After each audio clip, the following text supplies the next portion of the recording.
Ladies and gentlemen, do you want to know what's better than making 100K a month? It's making 100K a day.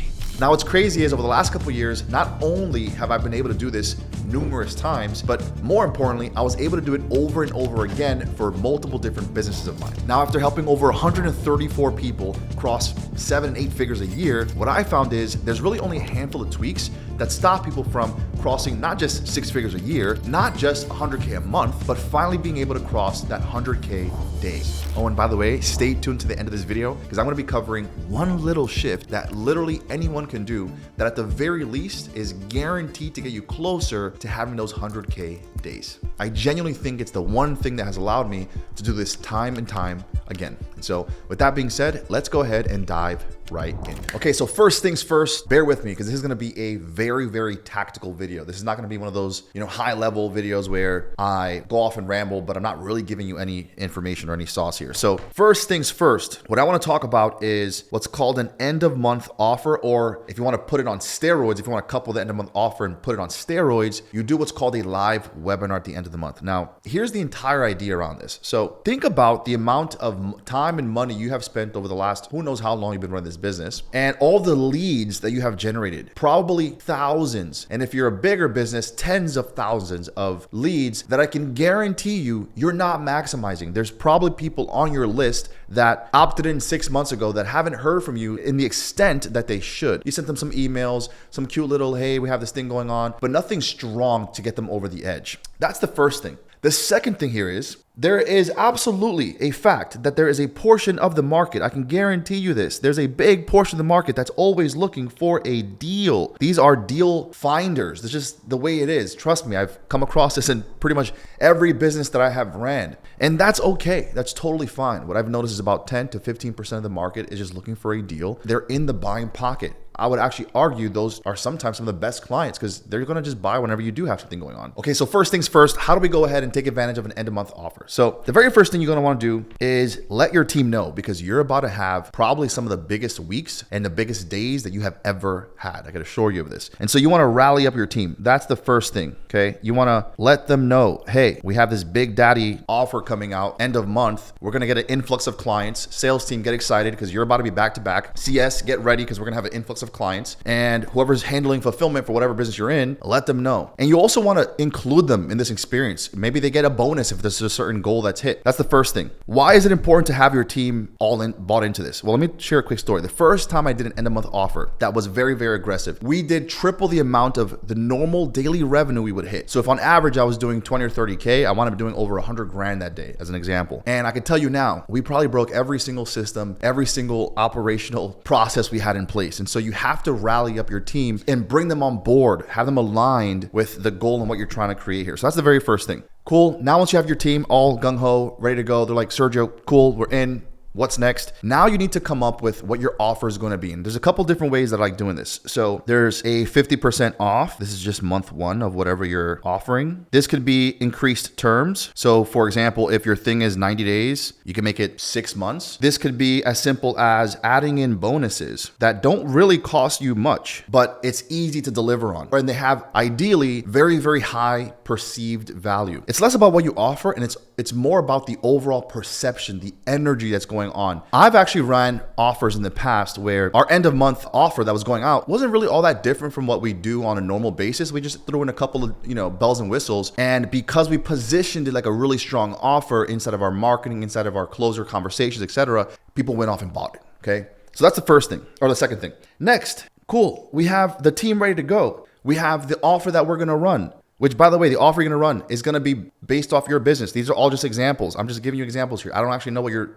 particular business is. These are all just examples. But the last thing now, you want to carpet bomb this offer. You want to send out emails. You want to do SMS blasts. You want to do reactivation to your entire list. You want your closers to reach out to their hot list, people that have been on the fence, that have been wanting to buy. Every single business has people who are on the fence that if you just threw out an offer, they would be like, you know what, cool, I've been wanting to go with you guys. This is kind of like the little push, that little nudge that I needed to get me to say yes. You want to go ahead and run retargeting ads. Assuming you've already spent a big enough budget on ads, you want to spend money running retargeting ads, pushing out this offer. And if you want to take this strategy and then throw even more fuel to the fire and freaking put it on steroids, you're going to do what's called a CEO live webinar. Normally for the companies I have ran, I'm the one that do these. That being said, the way that it works, it's quite simple. You're going to get every single hot list prospect, every single person that has been on your emails, every single person that has been on your text messages, every single person that's in your following from an organic standpoint, and you're going to invite them into a 1 hour long call with the CEO themselves so that they can meet you, the person. Why does this matter? We are in a day and age where people are not buying products and services. They're buying the people behind the product and services that you're delivering. They want to know you. That's why you'll see guys like Elon Musk or Mark Zuckerberg now start going on podcasts, because brand, meaning the face of the company, matters exponentially. And so a CEO live webinar once a month that you do is going to drive an insane amount of revenue inside your business. Now, it's important to note, you're kind of pitching, but you're doing it in a very subtle way. All you're really doing is talking about the main problem that your solution solves. So this is actually the first thing. This is the first thing. Then you're going to talk about who you help. Then you're going to talk about why what you do is different. And you're going to have a subtle offer. At the end, you're going to say, cool, so if you want to work with us, we have this thing going on, and you can go ahead and pitch them. Now, again, it's important to note, you're not hard selling here. That's not what I'm telling you to do. I'm telling you to spend time answering your market's questions. I'm telling you to build a relationship with prospects that have maybe been following you for months, if not years. I'm telling you to have a connection, get to know what your audience wants, and then if you must craft something custom to them right then and there, do so. I know it sounds like a lot of work, but trust me, this is how you go from having $10, $20, $30,000 days to having $100,000 days or more. So that's the very first strategy. Next up, we have what's called a finisher. Now, let me just take it back and break something down here. So one of my favorite things to do, especially with high-end offers, is to bring something that has been working or proven to work in a completely different industry and bring it over to the business that I'm running. And so I first came across what's called a finisher in car sales. So if you go to buy a premium car, like a luxury car or a sports car, what's going to happen is, yes, you'll talk to the sales guy, and yes, they'll work the numbers with you, but if you're giving a little bit of sales resistance, they'll say, cool, no problem. Just talk to my manager in the room. He'll work things out with you, and then he'll show you the numbers. And if the numbers still don't make sense, no problem, no worries. You can go off and walk out the door. That's just another sneaky way for them to have a more intimate conversation with someone that has a higher level perception in your eyes, the prospect, so they can go ahead and sell you. This, when we started doing, we added anywhere from 5 to 15% on top of all the sales we were already doing, which I know that 5 to 15% does not sound like a lot, but when we're talking about having 100K days, every little bit counts. So here's how to tactically do this. So the very first thing you want to do after a non-close, meaning your closer was on the call with them, for whatever reason, they didn't move forward, you want to have your finisher, which until you get this person in place, until you find that finisher, this needs to be you, by the way. This needs to be you. If you're the CEO of the company and you're I'd say $250,000 per month, the finisher should be you. I mean, this is what I was doing for one of my first company years ago. I would be the guy that called every single lead that my closer would tell me should have closed, but for whatever reason just didn't pull the trigger. We all have those opportunities, but sometimes having that little bit of an intimate touch with a person that you know should have moved forward or kind of wants to move forward, and this is where you have to really trust your closer here, that little bit of extra touch is what's going to take them over the edge. So you're going to reach out immediately after the non-close. Unless you're past 250K a month, and then it could be a sales manager. It could even be a different closer inside of the company where they pass deals off to each other. That happens all the time. You just incentivize both people. That's how you do this. Or another way I've done this is what's called a live transfer. So this is like after the call, cool, hey, just letting you know, this is company protocol. One of the things that we do inside of our company is if you didn't move forward, we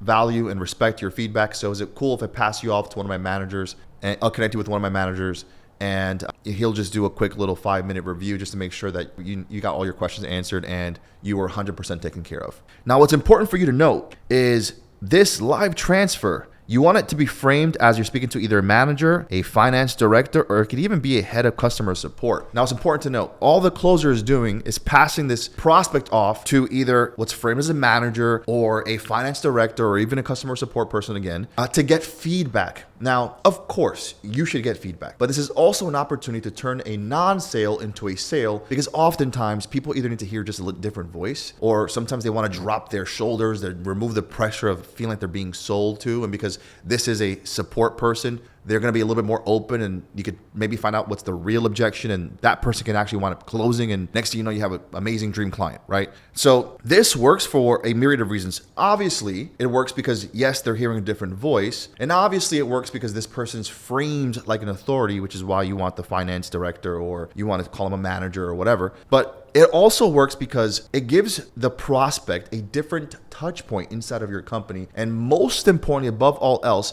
allows them to feel like I'm not necessarily being sold. My shoulders dropped. I just had a long conversation with the sales guy. I'm now able to process all the thoughts, the things that closer expressed to me, the offer. I'm allowing it to kind of resonate a little bit, let it sink in, and then, okay, cool. Now I'm talking to this guy. Let me tell this guy that I have not been spending the last hour talking to all of my concerns. This complete game changer. You could probably add an extra 10 to 15% like overnight by just adding this simple tool in. Cool. So let's move on. This one's kind of fun.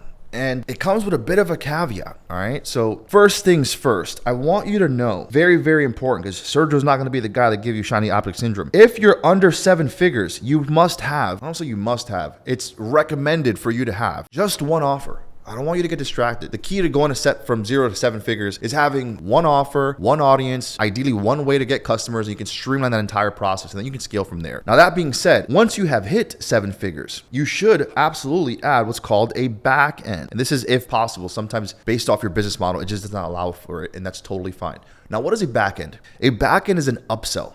But it's important to note that it's not just any upsell. You want it to be a continuation of what the front end offer that you provided was supposed to deliver on. So for example, if my promise to you was, hey, come and start working with me, I'm gonna get you from 0 to 50K a month. Okay, cool. And we're going to do it by setting up your marketing and sales systems. Okay, that makes perfect sense. And then 4 months later, you go from 0 to 50K a month. Okay, awesome. You're still trying to continue the relationship. What happens after 50K a month? Do you just leave that client? Most people don't pick up the true lifetime value that they would have because they don't continue the relationship. And what's very, very important to note here is that your clients quit when they feel there's no future. People quit when they feel there's no future. And so my advice, especially once you're past 7 figures, is to continue to give them the future that they desire. They don't even know they desire, but they do. Because as entrepreneurs, everyone's trying to continue the process, to continue the growth. And so, just to go back to the example, if my promise to you was I'm going to take you from 0 to 50K a month in 4 months, after 4 months, my upsell, my back end would be cool. We fixed your marketing, we fixed your sales process, you scaled to 50K a month. Now we're going to take you to 250K a month, and we're going to do it by adding in leadership team. We're going to do it by implementing systems and by putting in processes in place in your business to allow for the growth. This is just an example, but it's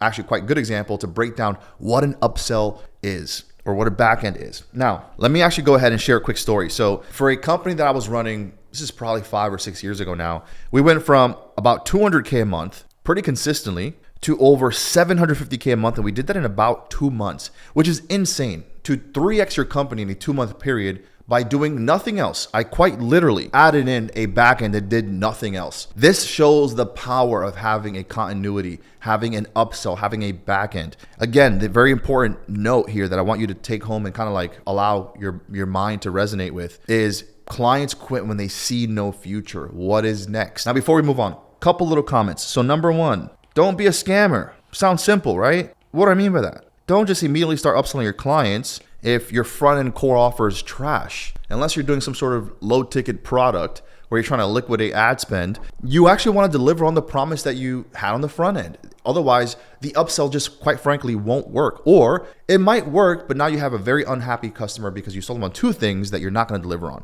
And so don't be a scammer. That's the first thing. Next up, when do you upsell? It's a great question. And the answer is going to feel counterintuitive to what I just told you, but the answer is you're always looking for it. Anybody who's a happy customer, anyone who's gotten the result, the moment that they create a testimonial for you, the moment that they have raised their hand and said, hey, you know what, this is working. If it's working, cool. That is an opportunity for you to upsell, okay? But again, just make sure that you're at least on track to deliver on the front end promise. Now, that being said, this is a very important part of any business. And so if you want the actual script that I have used to have my sales guys close 80% of all of our upsell conversations. Comment script in the comment section below, and I will literally send you over the actual script that we have used to, again, close over 80% for, quite frankly, multiple different offers at this point. Comment script, and I'll send over that information over. Okay, this next one, I kind of find it interesting because it seems so simple. It seems like, Sergio, that we're going to really include this as part of the list. But yes, I am, and I'll tell you why. I've coached and consulted with so many different companies that I have found, quite frankly, just don't do this, or if they are doing it, man, they're doing it horribly. And so I feel the need to go ahead and cover this, and that is having the right incentive structures in place for your sales team. Now, why does this matter? First of all, let's talk about this. So sales is heavily a game of energy management. Think about it, guys. Your sales team is getting phones slammed on them. They're getting clients they thought were going to close and winds up not moving forward for whatever reason. They're getting people who are cursing at them on the phone. It's an up and down sort of energy game. And so you have to find ways to keep their energy as high as possible. And for me, what I actually like to do is, and I've only seen a couple people do this well, is have daily bonuses. Why do I do daily bonuses as opposed to just doing weekly or monthly bonuses? I do those too, but I want to daily incentivize the behavior I want. And my sales team, I want them to win on a daily basis. And so I'm going to incentivize them on a daily basis. Now, how do I actually do this? So the thing I want you to think about is that the sales team drives the entire company for all of our companies, all of our offers. The sales team is what drives the company. And so our team is like fuel for these guys. The moment a closer gets a W, they get a close, even if they get a set as a setter, we're hyping them up. The entire team is saying, great close, great opportunity. This person's going to crush it. We're giving them as much energy, positive energy as possible because, again, they're getting freaking phones slammed on them on a daily basis, and that's no fun. So that's the first thing. Our team is fuel for our sales guys. What this does is it creates a winning culture. Very, very important. So with that being said, what are the actual bonuses that I run? Well, I run a few different ones. So I'll have bonuses on cash collected. I'll just give them a quota if they hit for the week. If they hit for the day, the entire sales team can get a bonus. I have bonuses on hat tricks, meaning they close more than 3 for the day and they get a nice little sexy bonus. I have bonuses around top setter, top closer. I even go as far as having back-to-back goals hit. Like if we go back-to-back days with our goals hit, I will double the bonuses. I literally will double the bonuses to make sure that my sales team continues that pace. And it does cap out, by the way. They're not doubling it for 7 days straight. That's insane. Otherwise, the company's not making any money. But ultimately, this creates this momentum inside the company that keeps the energy high. Everyone's winning. The team is winning. The clients are winning. The sales team feels like they're constantly making progress. They're getting paid daily for the progress they're making. And this keeps, again, a winning culture. And the last thing I want to talk about when it comes to this, yes, this creates a crap ton of pressure. Don't get me wrong. I understand that. But my sales team is designed to understand that pressure is a freaking privilege. And so if we do a daily goal they have to hit and the entire team is they're depending on the sales guys for the company to get paid, they're depending on the sales guys to hit this goal, they're going to have pressure, but they're framed to understand that pressure is a privilege. Okay, now let's move on to the last one here, sales team efficiency. This one's freaking fun because everyone wants to scale their sales team super fast. Now this one, what I have found is it's kind of a bit of a hidden killer. Everyone wants to scale their sales teams fast, right? They want to go from 2 closers to 8 closers overnight. They want to go from 3 setters to 6 setters overnight. And what I have found is this one is kind of a bit of a hidden killer, sales team efficiency. And the reason is you're convincing yourself that you're being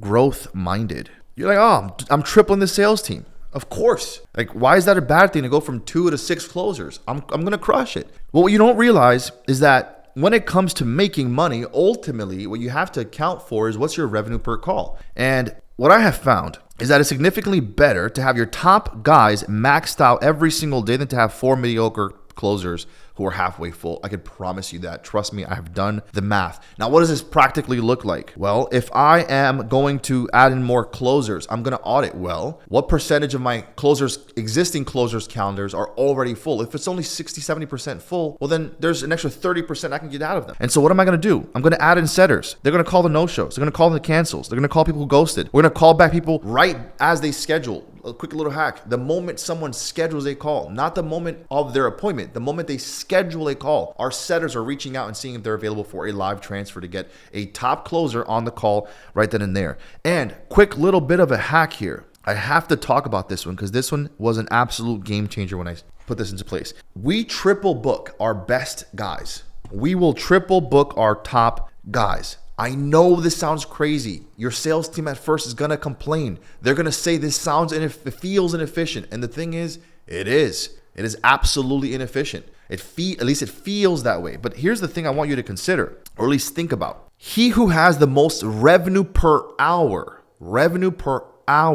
will ultimately win. So how do you get your revenue per hour? You take all the calls that are shown, not the booked calls, all the calls that are shown, and you divide that against total cash collected per closer. That's going to give you your revenue per hour. Now, every hour that a closer isn't on a call, you're missing out on that amount of money. So let's say your closer's revenue per hour is $1,000 and they had one call scheduled for that hour and somebody no-showed. You just missed out on making $1,000. But if you had 3 calls scheduled and let's say one shows and they close at 50%, now they've made $500 that hour, even if they closed nobody. I want you to understand that logic there, okay? The reason this matters is because, and the best way I could describe this is, what's the alternative? A normal online business will have, let's say, 8 calls scheduled for your closer. You're probably going to get a 40% show rate. So they're only going to really talk to 2 or 3 people. And out of those 2 or 3 people, you're probably going to have one person who's actually qualified.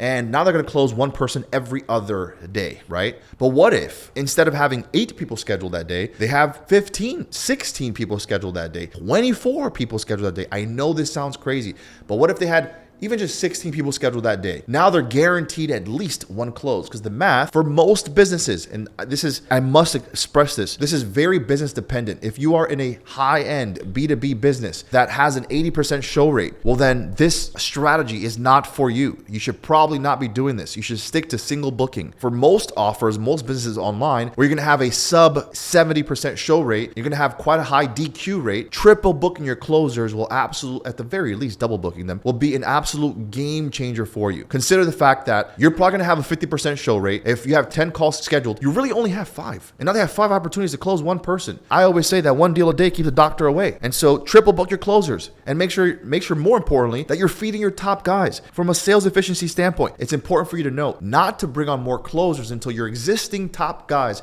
are already maxed out. More closers means more people for you to manage. More closers means more room for more inefficiency and more people to fuck up. Whereas if you have 1 or 2 people that you're filling their calendar, and then you add only 1 or 2 people at a time, now it allows you to create the space and the systems to have them maximize their daily schedules. And so with that being said, this is actually the last one. JVs and affiliate launches. This is also known as leveraging other people's brand. I don't know why. From a marketing standpoint, more and more people aren't doing this. This is one of my favorite marketing channels. This is one of my favorite. If I could do only this, I would probably only do this, but it's just not scalable sometimes depending on the business. Now, why does this work? Well, think about it. Someone else has already taken all the time in your space, in your niche, to develop and build brand. All you're really doing is leveraging other people's know, like, and trust. That's all you are effectively doing. Now, how do you actually do this? So the very first thing you want to do is find people who are already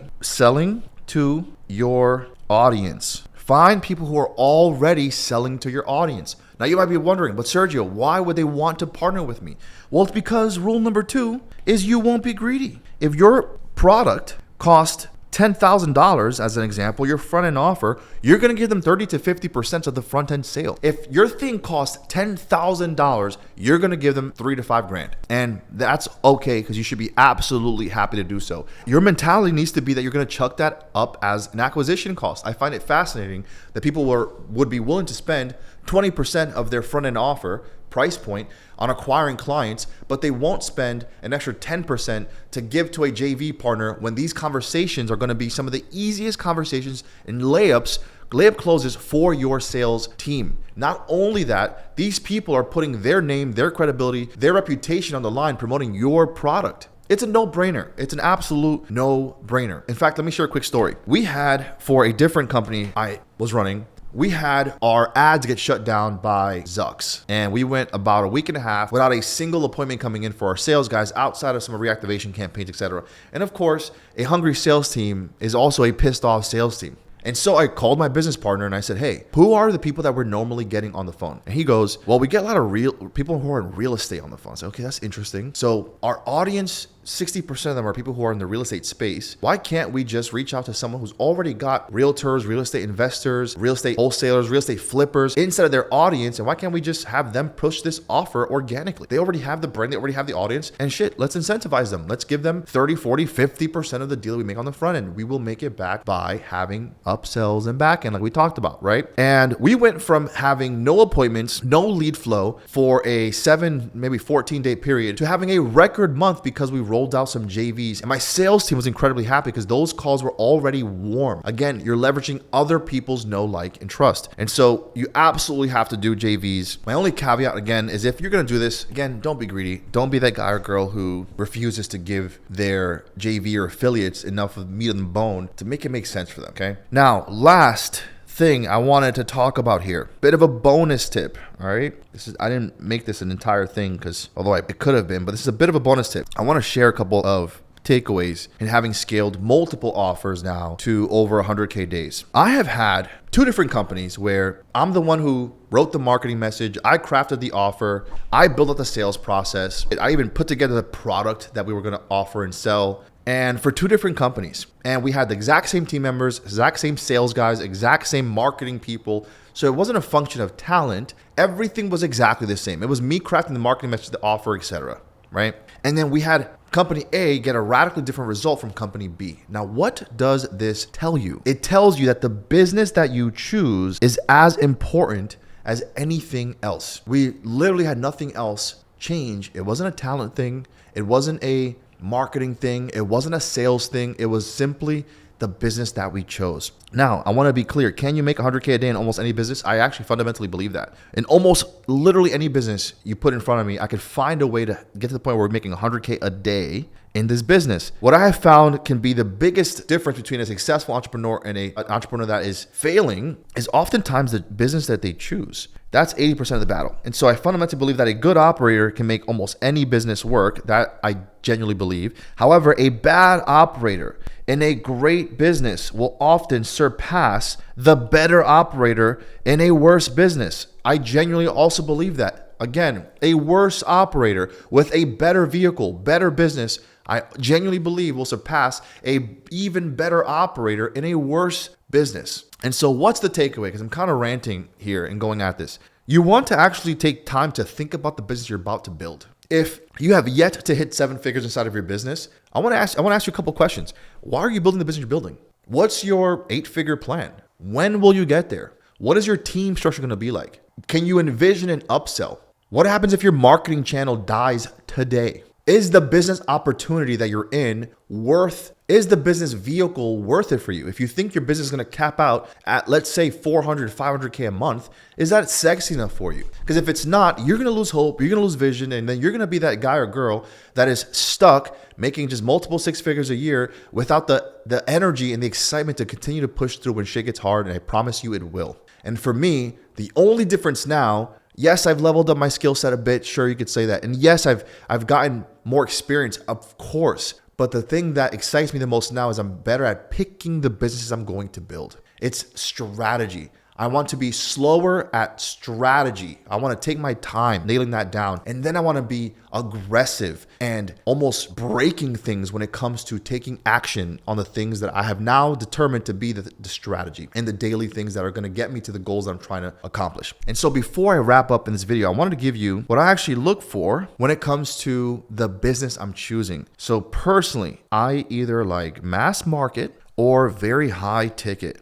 Okay. Higher ticket, the better. If you're not going to be high ticket, at the very least, make it mass market. meaning you could sell to almost anyone. I also have a tendency to prefer to sell to people who have money. I like to sell to a wealthy audience. Now, I'm not saying you can't get away with selling to people who are not as financially well off. Of course you can. But if you're gonna build a business, the main money is made in doing one of two things. You're either going to sell to mass market and you're going to price it affordably. Think Netflix, think Amazon. These are all mass market businesses that are relatively cheap in terms of the price point, what they're selling you. Or I want to go super high ticket and I want to sell to people with money. Think Rolex, think Lamborghini, think Gucci or Cartier, etc. Next, I want to be able to have some recurring revenue. Maybe the current business model doesn't allow for recurring revenue, but it doesn't mean that you can't be the one that creates it in the industry. That's the next thing I look for. And last, but definitely not least, is do I have an edge? I know this seems simple, but let's say I was gonna start a bakery today.